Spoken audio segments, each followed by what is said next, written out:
कोकणातील प्रत्येक अपडेट जाणून घेण्यासाठी आजच माझे कोकणच्या सोशल मीडिया प्लॅटफॉर्मला लाईक, फॉलो आणि सबस्क्राईब करा। रत्नागिरी जिल्ह्यातील खेड तालुक्यातील कोरेगाव प्राथमिक आरोग्य केंद्रातील कथित मनमानी कारभाराविरोधात खाडीपट्ट्यातील महिलांनी आक्रमक भूमिका घेत जोरदार मोर्चा काढला होता। संबंधित वैद्यकीय अधिकाऱ्यांची बदली होऊनही त्यांनी अद्याप पदभार न सोडल्याचा आरोप करत महिलांनी आरोग्य केंद्रावर धडक देत तीव्र संताप व्यक्त केला होता।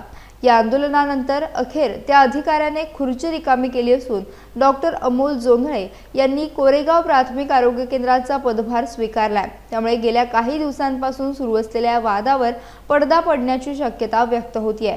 नव्याने पदभार स्वीकारलेल्या डॉक्टरांचे यावेळी स्वागत करण्यात आले। यावेळी अंकिता शिगवण, साक्षी पालकर, रिद्धी पालकर, रुचिता कदम, ईशा बेचावडे, मानसी गायकवाड यांच्यासह अनेक महिला उपस्थित होत्या। नमस्कार, मी अंकिता शिगवण, गाव शेरोली, तालुका खेड। आम्ही गेल्या ऑगस्टमध्ये कोरेगाव हॉस्पिटलविषयी एक आंदोलन केलं होतं की त्या हॉस्पिटलमधून लोकांना सेवा व्यवस्थित मिळत नव्हती, की डॉक्टर पेशंटकडून पैसे घेत होते।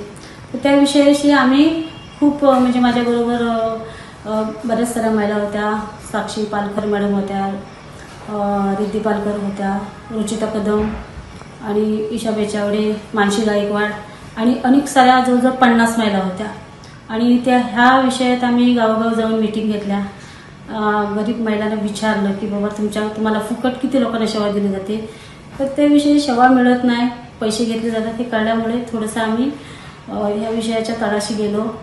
त्यानंतर आम्ही माननीय मंत्री महोदय योगेशदादा कदम साहेब ह्यांना या विषयासाठी सांगितलं होतं, त्यांनीही लक्ष दिलं।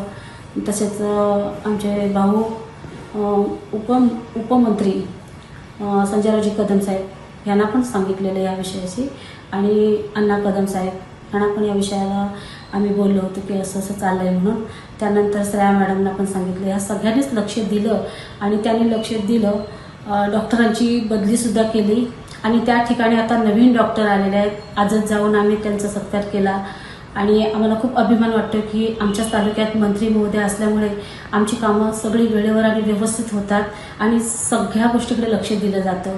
अण्णांची कुठली बारीक गोष्ट बोलली तरी त्या विषयाकडे ते लक्ष देऊन आमचं काम करतायत। तसेच भाऊसुद्धा आणि श्रेया मॅडम तर आमचा एक आदर्शस्तंभ आहे की महिलांसाठी खूप जोमाने काम चालू आहे। आणि मला ह्या पक्षामध्ये तालुका महिला संघटक म्हणून पदसुद्धा मिळालं आहे। दुसरं म्हणजे मी ग्राहक परिषद जिल्हा कलेक्टर कमिटीवर सुद्धा काम करते आणि माझ्या सगळ्या महिला सोबत आहेत। तर ह्या पक्षातून काम करायला आवडेल आणि आमच्या बारीक गोष्टीकडे लक्ष आहे, त्यामुळे मला ह्या शिवसेनेचं ह्या पक्षाचा अभिमान वाटतो।